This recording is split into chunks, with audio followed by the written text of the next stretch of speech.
Sveiki atvykę į Kibils. Aš Oskaras.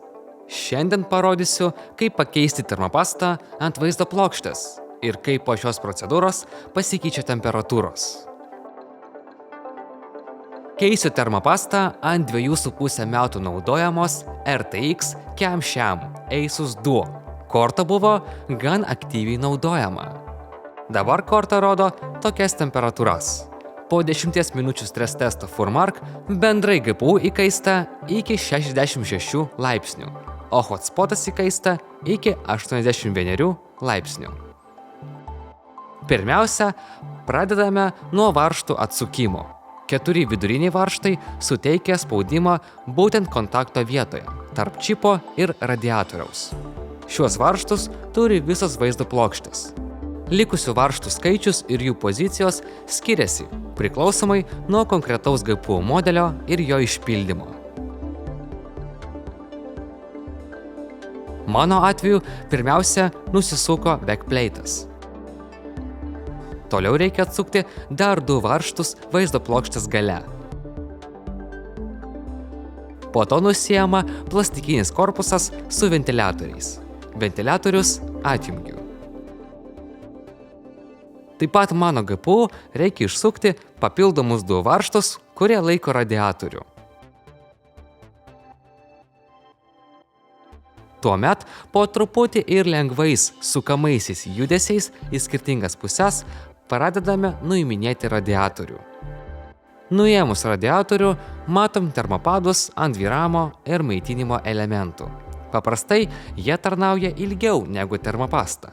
Juos palyginame, jei jie pajudėjo dėl radiatoriaus nuėmimo ir einam prie senos termopastos nuvalymo.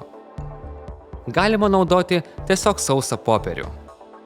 Matome, kad sena termopasta pavirto į smėlį. Lengvai ir stipriai nespaudžiant valom seną termopastą. Kada pagaliau pradedam matyti aišku atspindį ant kristalo, galime nustoti.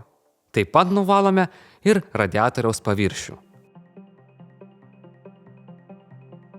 Tuomet galime ruošti naują termopastą.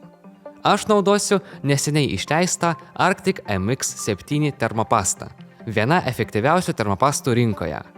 Naudosiu tepimo techniką siūlanti pačios Arctic, tai yra X būdas. Toliau uždėjimas radiatoriaus atgal. Dėl patogumo paimu nedidelę dėžutę.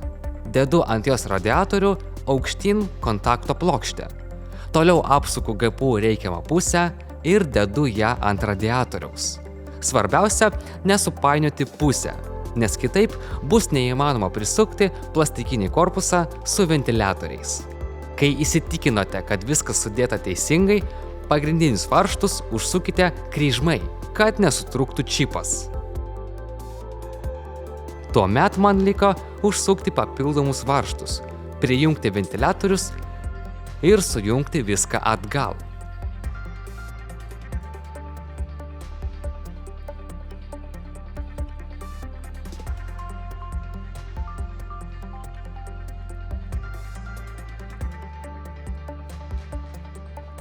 Po tų pačių 10 minučių Furmarko testo dabar GPU įkaista iki 62 laipsnių, o hotspot iki 72.